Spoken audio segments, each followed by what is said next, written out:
Hey guys, it's a प्रीति और आप देख रहे हैं अपना YouTube channel IQ student point.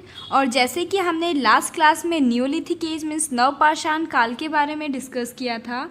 Neolithic age के क्या क्या फीचर्स हैं, इसकी कितने इंपॉर्टेंट साइट्स हैं, किस टाइप के टूल्स यूज़ किए जाते थे नवपाषाण काल में, और भी बहुत कुछ जानने को मिला था हमें हमारे लास्ट वीडियो में। एंड मैंने आपको बताया था कि हमारी नेक्स्ट क्लास हड़प्पन सिविलाइजेशन के बारे में होगी, जिसे इंडस वैली सिविलाइजेशन के नाम से भी जाना जाता है, मीन्स सिंधु घाटी सभ्यता। आज हम हड़प्पन सिविलाइजेशन के बारे में जानेंगे। हड़प्पन सिविलाइजेशन क्या है, क्या क्या फीचर्स हैं हड़प्पन सिविलाइजेशन के, हड़प्पन सभ्यता के, यहाँ पे किस तरह की इकोनॉमिक कंडीशन थी, कौन कौन से मेन साइट्स हैं, यहाँ पे कैसे ट्रेड किया जाता था, और भी बहुत कुछ जानने को मिलेगा हमें हमारे इस वीडियो में। बट इससे पहले अगर आपने हमारे चैनल को सब्सक्राइब नहीं किया है तो चैनल सब्सक्राइब कर लीजिए, बेल आइकन प्रेस कर दीजिए ताकि इसी तरह की और भी इन्फॉर्मेशन आप तक सबसे पहले पहुँच सके। और आप हमारे टेलीग्राम चैनल को भी ज्वाइन कर सकते हो। हम यहाँ regular University of Delhi, government exams, UPSC etcetera से related study material, notes share करते रहते हैं।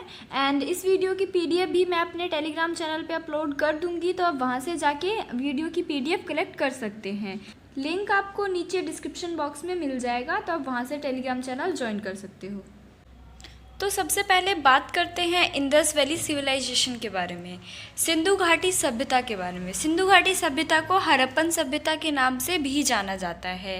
ये इंडस और घाघर नदी के किनारे विकसित हुआ था। ये बहुत प्राचीन नदियां हैं, ठीक है। इंडस और घाघर को हकरा नाम से भी जाना जाता है, ठीक है।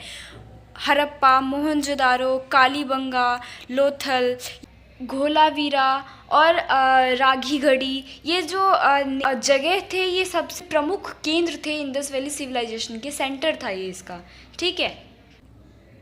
अब बात करते हैं कि फीचर्स क्या थी इंडस वैली सिविलाइजेशन के, विशेषताएं क्या क्या थी सिंधु घाटी के, ठीक है।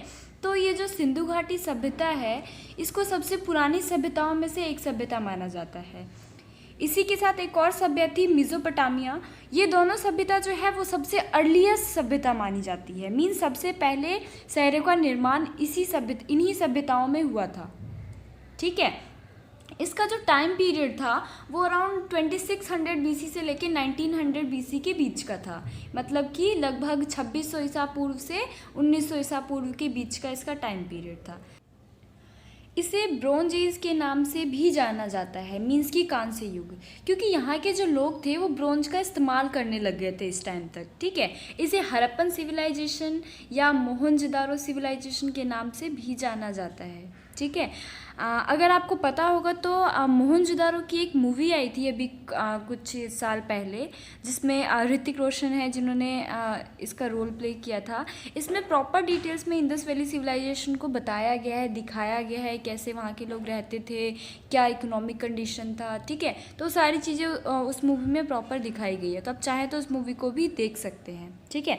अब बात करते हैं अर्लीस्ट साइट्स की, सबसे पुरानी साइट्स कौन कौन सी है यहाँ की, ठीक है। तो पहला हो गया पंजाब, गुजरात, सिंध, हरियाणा, ये इनकी सबसे पुरानी साइटें हैं, ठीक है। मतलब जो वेस्टर्न एरिया जो भी है इंडिया का, वो काफ़ी ज़्यादा इन्वॉल्व था इंडस वैली सिविलाइजेशन में। लगभग 150 साल पहले रेलवे लाइन बन रही थी पंजाब में, तो उसी टाइम इंजीनियर्स को यहाँ पे कुछ पत्थर्स मिले थे, कुछ स्टोन्स मिले थे, ठीक है। जिन स्टोनों पे रिसर्च की गई तो आर्कियोलॉजिस्ट के थ्रू बताया गया कि ये इंडस वैली सिविलाइजेशन के टाइम की पत्थरें हैं। उस टाइम पे हमें इंडस वैली सिविलाइजेशन के बारे में पता चला था कि इंडस वैली सिविलाइजेशन भी एग्जिस्ट करती थी, ठीक है। नेक्स्ट आता है आपका houses in Indus valley civilisation. Sindhu घाटी सभ्यता में घर कैसे थे, ठीक है। तो डबल फ्लोर के घर हुआ करते थे उस टाइम पे, ठीक है। उस टाइम के घरों को आज के चंडीगढ़ से कंपेयर किया जाता है, तो आप सोच सकते हैं कि उस टाइम के घर कैसे होते होंगे, ठीक है। उस टाइम पे जो घर बनाने के लिए जो ईंटों का यूज़ किया जाता था, उसको पहले वो अच्छे से भट्टी में पकाते थे, ठीक है, उसको बेक करते थे, ठीक है। और उसके बाद उसको जब वो ऑलमोस्ट काला हो जाता था, तब वो सोचते थे कि अब ये ईंट घर बनने लायक है, तो फिर वो उस ईंटों से घर बनाते थे। वॉल जो होता था, मतलब दीवारें कैसे बनाते थे वो, तो इंटरलॉक सिस्टम बनाते थे, ठीक है। 2 ईंट हॉरिजॉन्टली एंड 2 ईंट वर्टिकल। ठीक है, तो ऐसे वो ईंटों की दीवार बनाते थे और वो ऐसा सोचते थे कि इससे जो दीवार है वो ज़्यादा मजबूत रहेगा। ठीक है, और हर पर्सनल घर का अपना पर्सनल बाथ एरिया होता था जिसमें वो नहाते थे। ठीक है, और वॉशरूम वगैरह से रिलेटेड उनका पर्सनल होता था सब कुछ। वाटर सप्लाई थी उस टाइम पे। ठीक है, तो ये सारी चीज़ें उस टाइम के घरों में थी। तो आप सोच सकते हैं कि कैसा रहन सहन रहा होगा उस टाइम के लोगों का। अगला आता है आपका डिवीज़न ऑफ टाउन, शहरों का विभाजन कैसे किया गया था। ठीक है, तो उस टाइम पे 2 टाइप्स के टाउन थे, अपर टाउन एंड लोअर टाउन। ठीक है, ऊपरी शहर और निचला शहर। ये दोनों टाउन जो है ये काफ़ी ज़्यादा इम्पॉर्टेंट है इंडस वैली सिविलाइजेशन के लिए। ठीक है, जो अपर टाउन था उसको सिटाडेल भी कहा जाता है, ऊपरी शहर को गढ़ के रूप से भी जाना जाता था। ठीक है, सिटाडेल जो है वो वेस्टर्न साइड को था, वेस्टर्न एरिया को सिटाडेल कहते थे क्योंकि वहाँ पे बड़े बड़े लोग रहते थे। ऐसा उन्होंने इस तरह से डिवीज़न किया था कि जो ऊपरी जो जगह है वहाँ पे बड़े लोग रहेंगे, मतलब रिच फैमिलीज रहेगी, और जो निचली जो जगह है वहाँ पे लोअर टाउन के लोग रहेंगे, मतलब जो कॉमन पीपल है वो रहेंगे। तो जो सिटाडेल जो था वहाँ वो साइज़ में तो छोटा था। ठीक है, साइज़ में छोटा था लेकिन ऊपर की सतह पे था, तो उसे इसीलिए वहाँ पे बड़े बड़े लोग रहते थे, रिच पीपल रहते थे। ठीक है, और लोअर टाउन में जैसे मैंने अभी आपको बताया कि ये जो यहाँ पे जो लोग रहते थे वो कॉमन पीपल रहते थे, आम लोग रहते थे। ठीक है, ईस्टर्न साइड के एरिया को कहा जाता था लोअर टाउन।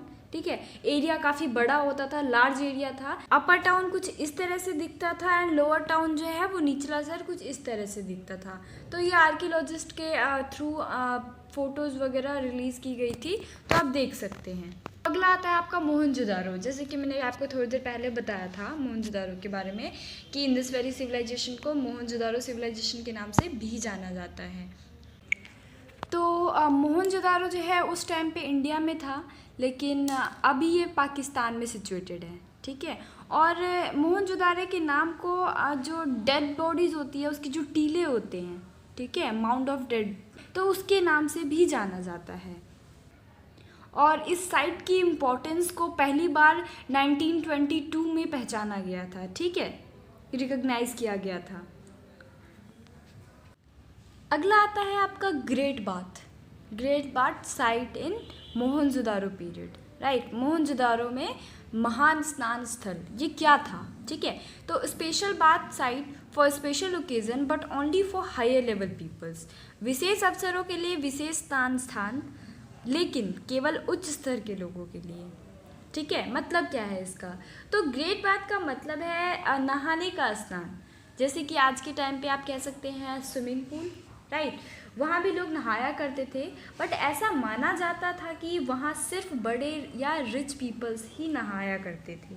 ठीक है, लोअर पोजीशन के लोगों का वहाँ पे नहाना अलाउड नहीं था, एंड यहाँ स्पेशल ओकेज़न पे ही लोग नहाया करते थे। इसे भी पके हुए ईंटों से ही बनाया गया था। ठीक है, लेकिन एक ख़ास बात क्या थी इसमें कि जैसे आज के टाइम पे स्विमिंग पूल में सीढ़ियाँ लगी होती है पानी में जाने के लिए, ठीक है, और पानी से बाहर आने के लिए, वैसे ही उस टाइम पे भी सीढ़ियाँ बनाई गई थी इसमें उतरने के लिए और वापस इससे बाहर निकलने के लिए, जैसे कि आपको साइड वाले पिक्चर में आप देख पा रहे होंगे। ठीक है, तो इस टाइप का होता था ग्रेट बाथ उस टाइम पे। अब जो ये है वो पाकिस्तान में सिचुएटेड है। देखिए, एक और अच्छी चीज़ थी मोहनजोदारो सिविलाइजेशन में, इंडस वैली सिविलाइजेशन में, कि यहाँ पे ड्रेन सिस्टम अवेलेबल था। ठीक है, ड्रेन सिस्टम बनाया गया था यहाँ पे। ड्रेन सिस्टम इंडस घाटी सभ्यता में जल निकासी प्रणाली, मतलब जो पानी, गंदा पानी होता है वो घरों से कैसे बाहर निकलेगा। ठीक है, तो उस टाइम पे ड्रेन्स बनाए गए थे स्ट्रेट लाइन में, कवर ड्रेन, ढके हुई नालियाँ बनाई गई थी पानी को निकालने के लिए। ठीक है, ये जो ड्रेन्स थे ये हर घर से और गलियों से कनेक्टेड थे एक स्ट्रेट लाइन के थ्रू। ठीक है, जल निकासी व्यवस्था घरों और सड़कों से जुड़े हुए थे। ठीक है।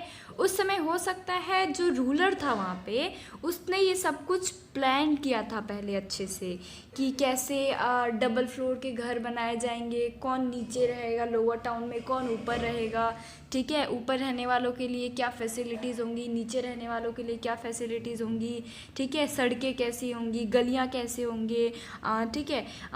ये ग्रेट बाथ होगा वहाँ पे। तो ये सब माइट बी कि किसी रूलर के थ्रू प्लान्ड चीज़ें थी। सो ये थी हमारी आज की क्लास। नेक्स्ट क्लास में हम एग्रीकल्चर, क्राफ्ट, मिस्ट्री, मतलब वहाँ पे कैसे एंड हुआ था इंडस वैली सिविलाइजेशन, लैंग्वेज क्या थी एंड ताम संस्कृति क्या है, इसके बारे में पढ़ेंगे। सो आज के लिए बस इतना ही। Thanks for watching this and best of luck all.